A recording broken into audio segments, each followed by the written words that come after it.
Ayan, mayroon tayong ditong magluluto tayo ng alugbati. Ayan, magluto tag alugbati. Kasi nakabili ako dito kaganina sa may pumunta ako ng Panda kasi gusto ko maggulay pero lauoy lang ito. Ayan alugbati. Ayan, nabili ko ito ng ng ₱2, no? Ayan. So, lulutuin natin siya, no? Ito yung ulam po ngayon ni Kaway Kois, no? Ang ulam ni Kaway Kois na alugbati, no? Kasi ganito siya, guys. Di ba? Ang laki-laki, malaki yung dahon. Ayan, so ang gagawin natin nito, kusipari natin yung dahon, ganun, anuhin natin siya, no? Ganunin, Kasi lang to, guys, lauoy lang ito, no? Gusto ko ng lauoy. Gusto ko talaga ng lauoy ng yung ang sahog nito, sibuyas, kamatis, ganyan lang ang sahog niya, wala nang iba. So, gaganunin natin to, no? Pilian natin ng mga kasi masarap ito talaga. No, ganito lang talaga ang ulam ko. Pure. Ayan, pure na pure. So, abangan natin ito mamaya, no? Pagkaluto ng aking alugbati. Ayan, alugbati. Ayan, alugbati.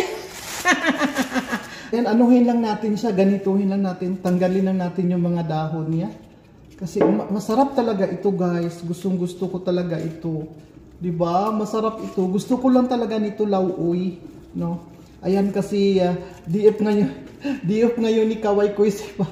May mga kutsara pa dito. Uy, nasali talaga. Okay lang yan. Ayan, so sarap. Sarap nito mamaya-maya talaga, guys. Alam niyo, sa totoo lang. Masarap ito. What? Nag-ano naman yung natin. Uy, ilaw-ilaw natin. Nawawala-wala, Diyos ko. Pang na yan, guys. Pang ilisa na yan yung light natin, Diyos ko. Namamatay-matay, pero hayaan lang natin dyan. Kasi tuloy pa rin tayo dito sa ginagawa natin. Ayan, malapit na sa talaga matapos. Ayan. Diba? Ang gandang-ganda, diba, guys? Diba? Diba, ang ganda. Ang taba-taba ng mga dahon. So, ayan na. Tapos na natin na na tanggal sa mga para lutuin natin.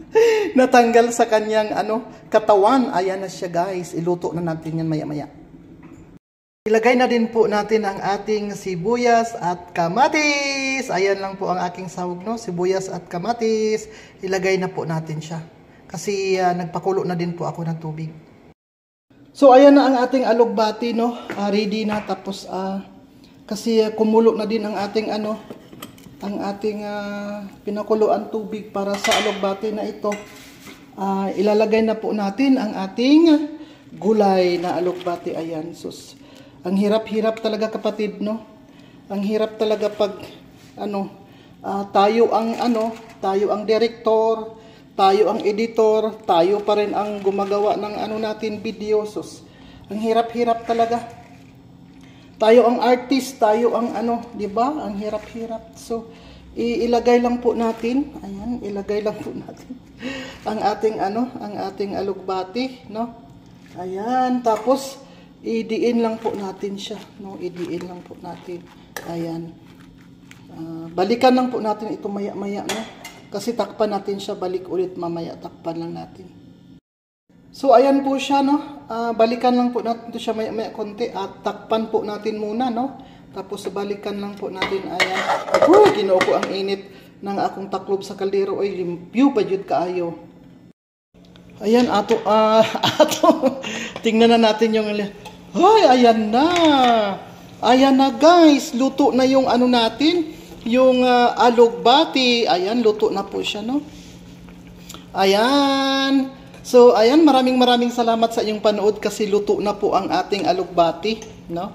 Ayan, so masarap ito. Ang amoy-amoy. So, tikman natin ang lasa, mga kapatid. Ang sarap. Grabe! Makakalimutan mo talaga pangalan mo, kapatid, no? Pag makatikim ka nitong aking niluto na sinabawan na gulay na pure talaga siya, alugbati, mga kapatid, no? Maraming salamat sa inyong panood sa aking video.